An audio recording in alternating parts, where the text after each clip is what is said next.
What was the scene when the name popped up?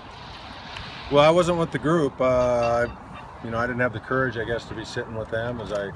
Otherwise, we probably would have been at the cooler if I knew we were in, and felt very confident that we were in. And I hated that feeling one time in my coaching career, and never wanted to do that again. So I bowed out. As I understood, I came to the office, was with my staff, and I heard the players were in the players' locker room together. So it's nice that they can be rewarded for what they did, accomplished, and came from the dead basically, and kept pushing that lid off the top of the coffin, and we held it up this much, and I can't wait to see them today to congratulate them in person. How much do you think that win against UCLA, them being the #1 team in the country now, kind of push you guys forward to make a team? Yeah, there's not much doubt in my mind, just from some conversations I had secondhand. The committee's professional, they don't leak anything. Like I said before, even when my athletic director, when I was at Fullerton, was on the committee, those guys get on those committees because they're professionals, so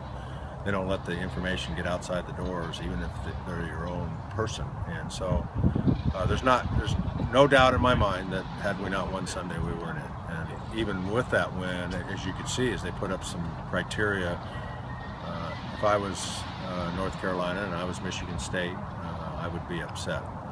Not that we're not worthy of being in the 64, but if you just compare them to us, especially Michigan State, the only way that the committee could have sold us is we're from a strong conference.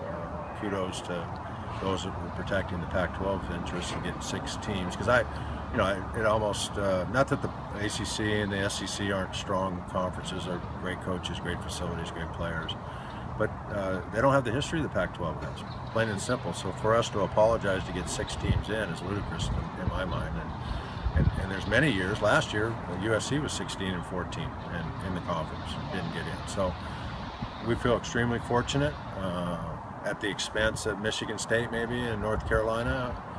Maybe you can look at some other teams that were on there that aren't traditional teams, like North Carolina for sure is a traditional team. I feel like we're worthy. I just know in their position that they have to be a little bit better. Are you surprised at all that